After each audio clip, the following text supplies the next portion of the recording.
The Mercy Among Stars. Dr. Sarah Chen stood at the observation deck of the UNSS Hope, Earth's most advanced hospital ship, watching the eternal dance of stars beyond the reinforced windows.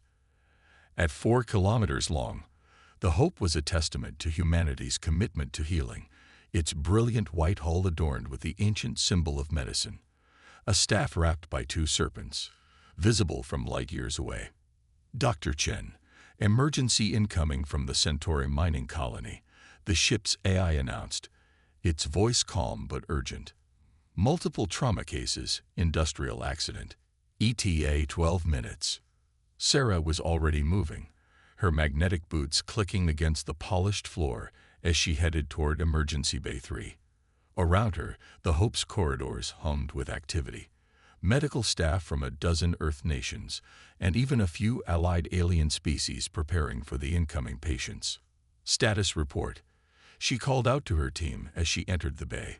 The emergency room, large enough to treat 50 patients simultaneously, was a marvel of medical technology. Robotic arms hung from the ceiling, ready to assist with everything from simple sutures to complex surgeries.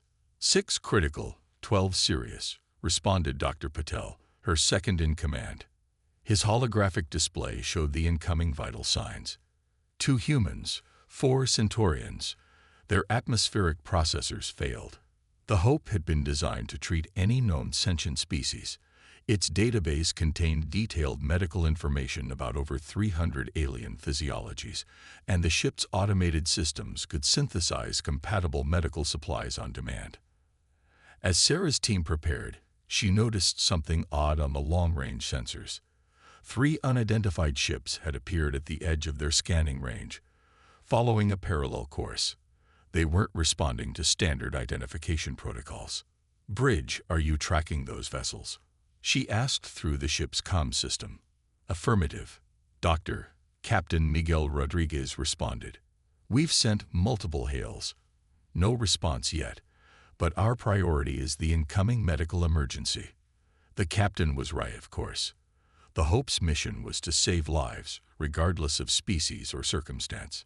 Still, something about those ships made Sarah uneasy. In her 15 years of space medicine, she'd developed an instinct for trouble. Those ships weren't passing traffic. They were stalking the Hope. The emergency bay's doors hissed open as the first patients arrived. Sarah pushed her concerns aside, focusing on the immediate crisis.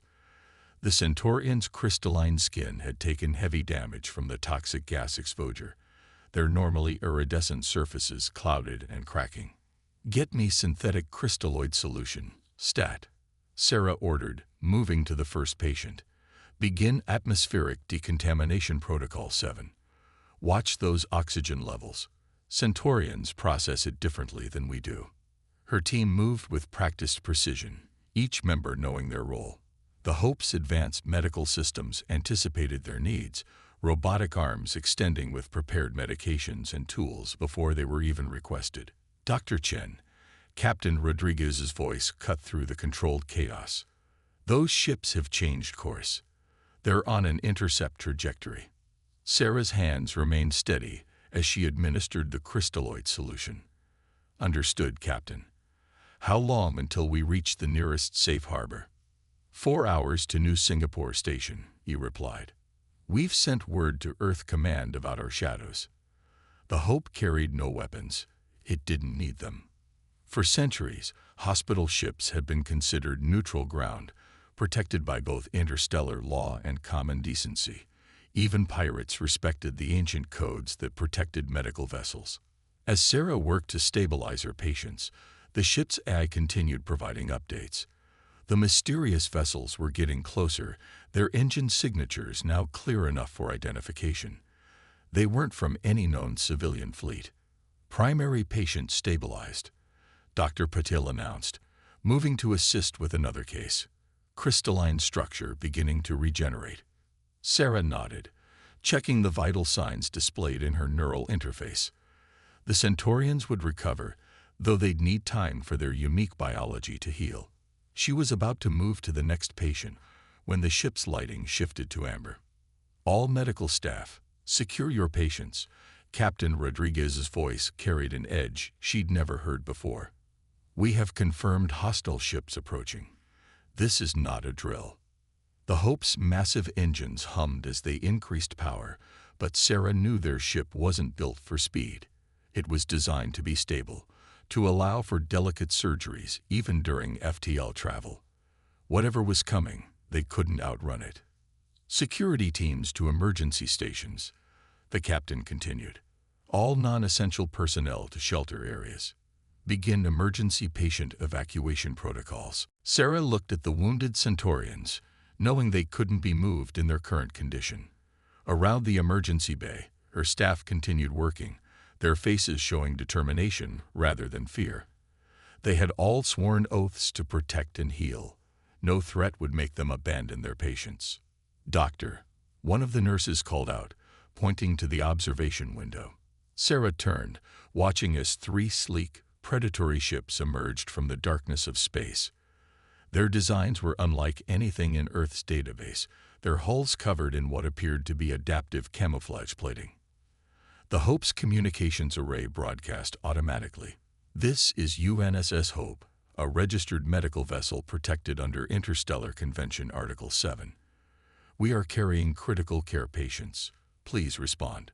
The response came in the form of weapons fire, bright lances of energy that struck the Hope's minimal defensive shields. The hospital ship shuddered, medical equipment rattling against secured tables. "All hands." Captain Rodriguez's voice was calm despite the situation. "Prepare for emergency maneuvers. Medical teams, activate inertial dampeners in all critical care areas. This is what we've trained for." Sarah looked at her team, seeing the same resolve in their eyes that she felt. Whatever these attackers wanted, they would find that humanity's commitment to healing was matched only by its determination to protect the vulnerable. The Hope's engines roared to full power as more energy beams sliced through space. The battle for survival had begun, and Earth's greatest hospital ship would show the galaxy that mercy didn't mean weakness. Breaking the code. The UNSS Hope's emergency lighting cast crimson shadows across the medical bay, as another volley of weapons fire struck their shields. Lieutenant Commander Jack Foster's hands flew across the tactical display, redirecting what little power they had to maintain their defensive systems. "Shield integrity at 38%, he reported to Captain Rodriguez. "The attackers are using some kind of phased energy weapons. Our barriers weren't designed to handle this type of assault." The bridge crew watched as 3 more hostile ships emerged from FTL travel, joining the original attackers. Their sleek, predatory vessels moved with unnatural precision, methodically targeting the Hope's engines and communication arrays. "Message from Dr. Chen in Emergency Bay 3.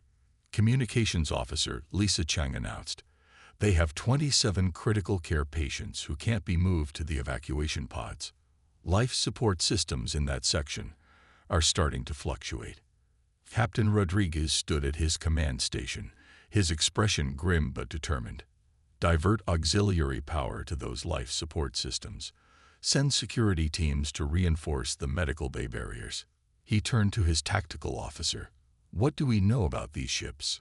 "Design is unlike anything in our database, sir," Foster responded, his display showing detailed scans. "But their attack pattern, it's methodical, precise. They're not trying to destroy us quickly. They're systematically disabling our ability to escape or call for help." Another impact rocked the massive hospital ship. In the medical bays, Dr. Chen and her team worked desperately to stabilize their patients as equipment crashed around them. The Hope's automated systems struggled to compensate for the damage, robotic arms recalibrating to maintain their precision despite the chaos. "Captain," Chang called out, her voice tight with urgency, "I'm picking up transmissions between the hostile ships. The encryption is complex, but our AI is breaking it down. Sir, they're calling themselves the Vraxan Imperium." Rodriguez's eyes narrowed. The Vraxan were supposed to be a myth. Stories of a highly advanced species that appeared without warning, struck without mercy, and vanished before retaliation could arrive. If they were real, and if they were targeting a hospital ship. "All hands," He broadcast ship-wide. "This is the captain. Our attackers have been identified as the Vraxan Imperium. They are in violation of every medical protection treaty ever signed. But we are the UNSS Hope, and we do not abandon our patients." In Emergency Bay 3, Dr. Chen heard the captain's message as she worked to stabilize a Centaurian child whose crystalline structure was beginning to fracture from the stress. Around her, her medical team continued their work with unwavering focus, even as the ship shuddered under another assault. "Doctor," one of her nurses called out, "the Centaurian's life support system is failing. We need to transfer them to the backup systems." Chen made a split-second decision. "Convert Operating Theater 2 into a crystalline atmosphere chamber. We'll move them there. The surgical systems have independent power supplies." As her team began the dangerous process of relocating their most vulnerable patients, the Hope's AI reported more damage across multiple decks. The Vraxan ships had begun targeting their evacuation pods, showing a level of cruelty that defied comprehension. On the bridge, Captain Rodriguez received the worst possible news. "Sir," Foster reported, "they're deploying boarding craft. Multiple contact points along the port side medical sections." Rodriguez activated the ship's internal defense protocols, minimal as they were for a hospital vessel. "Security teams to all breach points. Medical staff, initiate lockdown procedures." He turned to his communications officer. "Chung, tell me you got a distress signal out before they hit our main array."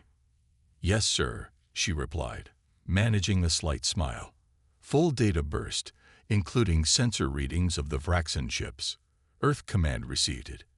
And sir, they're responding. Multiple fleet signatures detected at the edge of our range. Earth's third fleet is coming." The captain allowed himself a moment of grim satisfaction. The Vraxan had made a critical mistake. They had assumed that attacking a hospital ship would be easy, that a vessel of healing would be defenseless. They were about to learn why humanity's medical ships carried the same warning as their warships: "Do not test us." But first, they had to survive long enough for help to arrive. The Hope's corridors echoed with the sound of emergency bulkheads sealing as the first Vraxan boarding parties breached the hull. In the medical bays, doctors and nurses prepared to defend their patients with the same dedication they showed in healing them. The battle for the UNSS Hope was about to enter its most dangerous phase, and its crew would show the galaxy that those who dedicated their lives to saving others could be just as formidable when forced to fight. Humanity's response. Admiral Helena Vega stood in the command center of Earth Defense Station Arcturus, watching as the Hope's distress signal played across multiple holographic displays.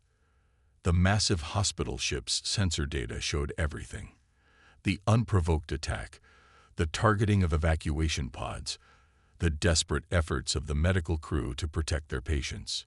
"Get me Fleet Command," she ordered, her voice carrying the weight of 20 years of military service, "and begin broadcasting this footage on all diplomatic channels. I want every species in the galaxy to see what the Vraxan are doing." The command center erupted into activity. Officers rushed between stations, coordinating the largest rapid response operation in Earth's naval history. On the main tactical display, hundreds of ships were already moving, their engines pushing to maximum as they answered the call. Third Fleet reports ready for immediate jump. Commander Sarah Hayes announced from her tactical station. Battle Groups 7 through 12 are positioning for support operations.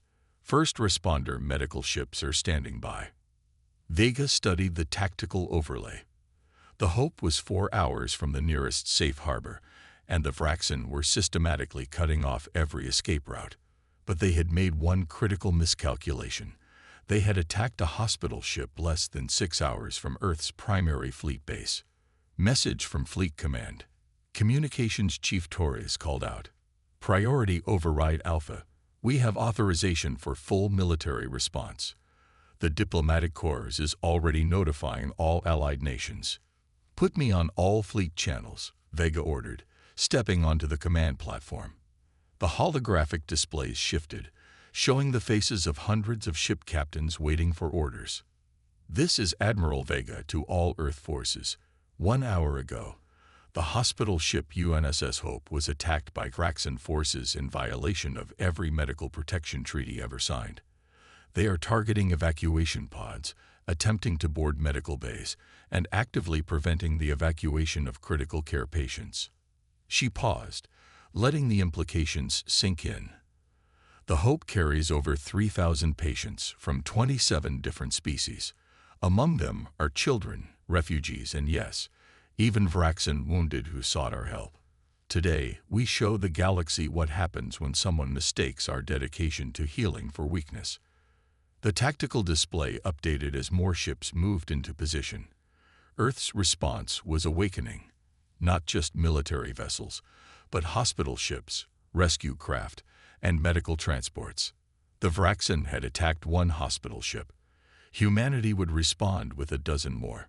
All combat vessels. Execute Jump Plan Delta 7. Vega commanded. Medical ships will follow in echelon formation once we secure the space around the Hope. Weapons free, but priority is protecting the evacuation zones. The Vraxan came to test our mercy. Show them our strength instead. Space itself seemed to tear open as the first wave of Earth ships initiated their jumps. The Third Fleet's signature weapon platforms, massive dreadnoughts that carried enough firepower to level a small moon, led the charge.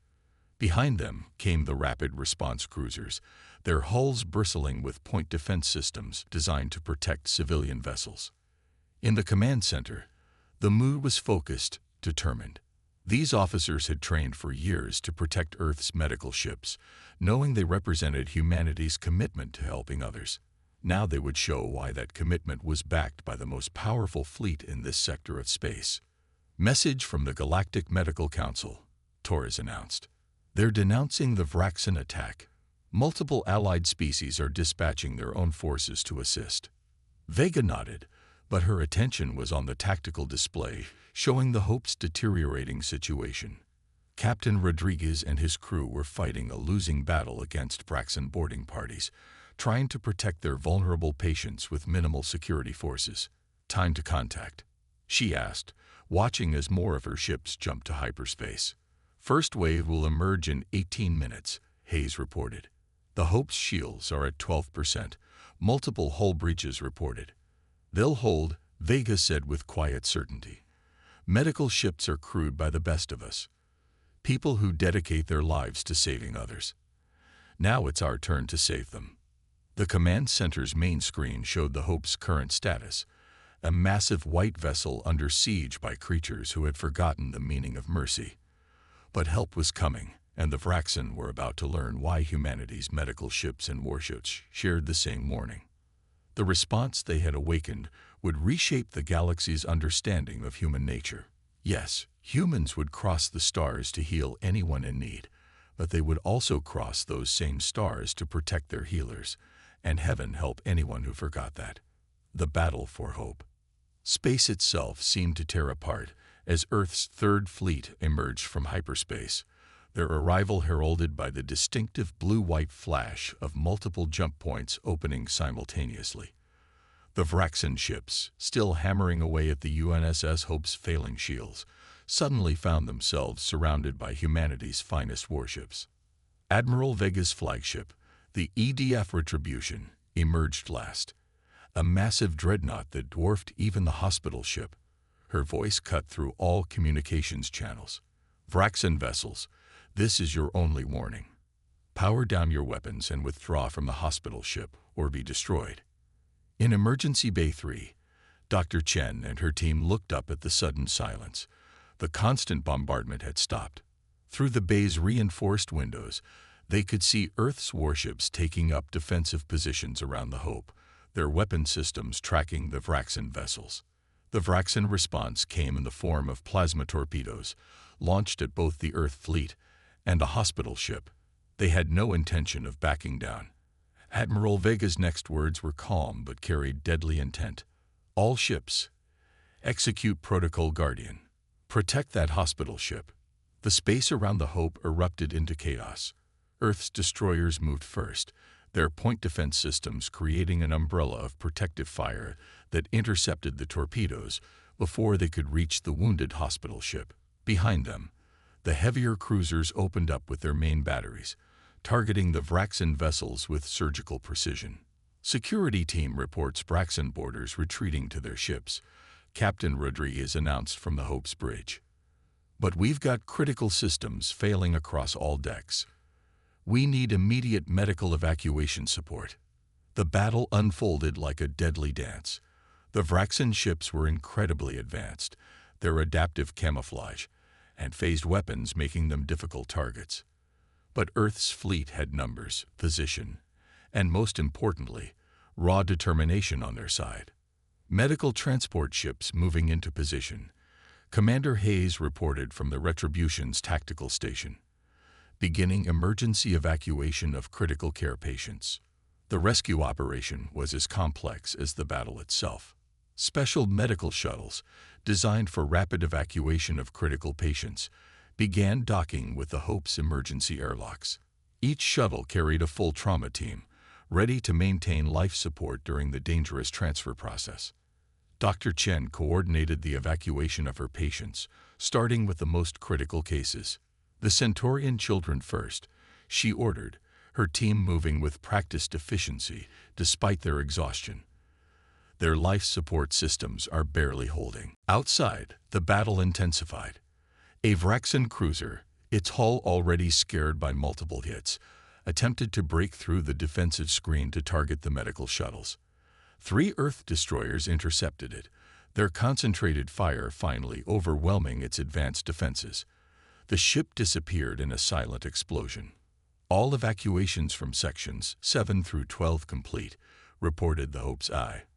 Beginning transfer of critical care patients from the main medical bay. Admiral Vega watched from her command deck as the operation progressed. The Vraxen had started this fight with 8 ships. Now only 3 remained, and they were fighting with increasing desperation. "Keep them away from those medical shuttles," she ordered. "I don't care if we have to take every hit ourselves."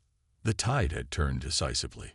Earth's warships methodically destroyed or disabled the remaining Vraxen vessels, their superior numbers and positioning leaving the attackers no room to maneuver. But the real victory was happening in the shadow of the battle, as hundreds of patients were safely evacuated from the damaged hospital ship. Dr. Chen supervised the transfer of her last patient, a young Centaurian whose crystalline structure had finally stabilized. Looking through the shuttle's viewport, she saw the full scale of Earth's response. Dozens of warships forming a protective wall around her wounded hospital ship, while medical vessels darted between them like worker bees, saving lives even in the midst of battle. The last Vraxen ship, its hull breached in multiple places, attempted one final attack run. Admiral Vega had seen enough. All ships bracketing fire. And this. The combined firepower of Earth's fleet converged on the lone attacker. For a moment, the ship's adaptive camouflage flickered brilliantly. Then it vanished in a flash of light, taking with it the last threat to the Hope and its patients. As the battle debris cooled in the vacuum of space, Admiral Vega opened a channel to all ships. Medical evacuation status. All critical patients successfully transferred. Came the response from the lead medical transport. No casualties during evacuation. The Hope's medical team performed miracles today. The Admiral allowed herself a small smile. The Vraxen had thought they were attacking a defenseless target. Instead, they had learned why humanity's hospital ships traveled the stars without fear. Because they were protected by both humanity's mercy and its might. Legacy of mercy. 2 weeks after the Battle of the Hope, representatives from 23 spacefaring species gathered at Earth's orbital diplomatic center. The massive chamber fell silent as Dr. Sarah Chen took the podium, her medical uniform still bearing the insignia of the UNSS Hope. "When the Vraxen attacked our hospital ship," she began, her voice carrying to every corner of the chamber, "they didn't just violate interstellar law. They challenged a fundamental principle that has guided humanity since we first reached for the stars. That the duty to heal knows no borders, no species, and no sides in any conflict." The holographic displays behind her showed images from that day. The Hope under attack, Earth's fleet rushing to its defense, and the successful evacuation of thousands of patients. Among the audience, several Centaurian delegates' crystalline forms sparkled with emotion as they recognized their own people among the saved. In orbit above Earth, Admiral Vega stood on the observation deck of the newly repaired UNSS Hope, watching as workers installed upgraded defensive systems. The ship's brilliant white hull had been restored, but it now bore subtle changes: reinforced medical bays, improved evacuation protocols, and enhanced shield generators. The latest report from intelligence, Admiral Commander Hayes said, joining her at the window. The Vraxen have withdrawn from 3 sectors of space since the battle. Apparently, they didn't expect their actions to unite so many species against them. Vega nodded, her attention on a group of medical ships preparing to depart. Each vessel now carried improved defenses and emergency protocols developed from lessons learned during the attack. But more importantly, each ship carried a message to the galaxy: that humanity's commitment to healing was matched only by its resolve to protect its healers. Back in the diplomatic chamber, Dr. Chen continued her address. Today, we propose the Medical Protection Initiative. Under this agreement, all hospital ships will receive enhanced defensive capabilities and dedicated military escorts. But more than that, an attack on any medical vessel will be considered an attack on all signatory species. The chamber erupted in supportive murmurs. On display screens, similar sessions were being held across the galaxy as species after species pledged their support. The Vraxen's attack had failed in more ways than one. Instead of demonstrating the vulnerability of medical ships, they had sparked an unprecedented coalition to protect them. Captain Rodriguez, standing at the back of the chamber, watched with pride as his chief medical officer helped shape interstellar policy. The Hope's crew had shown extraordinary courage during the attack, and now their experience would help protect future generations of healing vessels. The Vraxen thought they found weakness in our mercy, Dr. Chen concluded, her words resonating through the chamber. Instead, they discovered that humanity's greatest strength lies in our ability to be both healers and protectors. We will continue to traverse the stars, offering aid to any who need it, because that is who we are.